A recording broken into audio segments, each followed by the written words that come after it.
Is it a good position? Yeah, let's go for a review. Great, guys. Rotate the catheter a tiny bit. The idea today is to create a FARAVIEW map. So we have atrial flutter, if you noted. So we're gonna switch and do some sort of flutter mapping. Okay, thanks everyone. We've been running the PFA academies for a couple of years now, and we also, we try to tailor the academy according to the experience of the operator. And in general, I like to show the whole palette of the FARAPULSE system to the users. Typically, we would book 3 or 4 patients, and we want to make sure that the attendees will see a nice selection of the patients. My name is Gábor Széplaki, and I'm an electrophysiologist in Dublin, Ireland.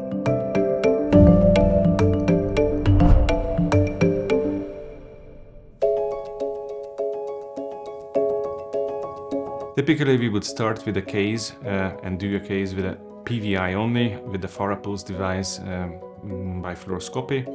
So for the first case, you don't want to overwhelm the physicians, and you want to make sure that they understand the handling of the device and the idea behind the ideal lesion placement and rotations. So I think the fluoroscopy is very important because they have to understand what's going on inside the heart. And then for a second case, we had an extra complexity, which is the mapping system. So we would use the mapping system. We would show them how to create a basic map of the left atrium and how can they utilize the FARAVIEW when delivering the pulmonary vein isolation. And typically the third case is something more complex. It can be either a repeat ablation case in a patient who had prior ablation, or it can be a complex persistent atrial fibrillation, where again we deliver the case with the FARAVIEW, we map the atrium, and that's a quite flexible case. Sometimes we end up doing some repeat PVI only, but sometimes we end up isolating the posterior wall as well.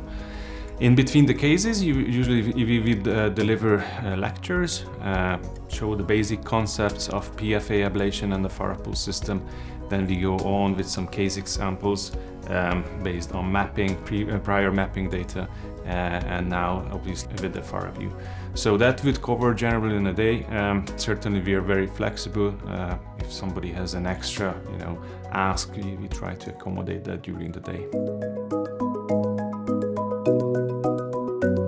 Learning points we want to deliver is to make sure that they are confident and they are safe when they're delivering the procedure. The reason we started the PFA experience was purely because we wanted to improve safety, and we had a very good experience with the FARAPULSE system so far. Our complication rate is very, very low, and I want to make sure that if a new physician who's naive to the system leaves our center, can see that the procedure can be delivered safely and efficiently in a very low procedure time. So I think that's very important.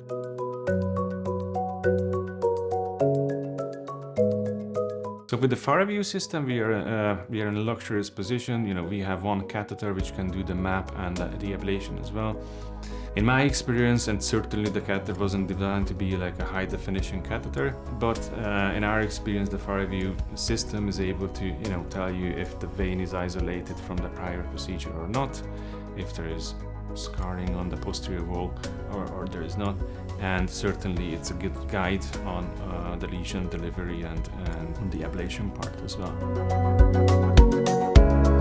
Certainly the fact that you're using a 3D mapping system will positively impact your fluoroscopy time.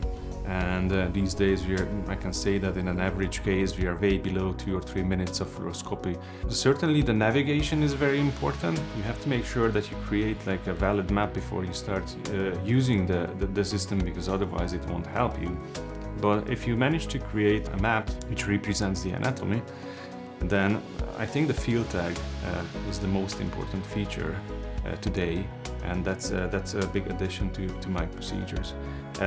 With the field tag, I can make sure that my position in the vein is coaxial. You can make sure that you're not too posteriorly or too anterior biased with the catheter, and certainly the FARAVIEW will help you with the perfect rotations.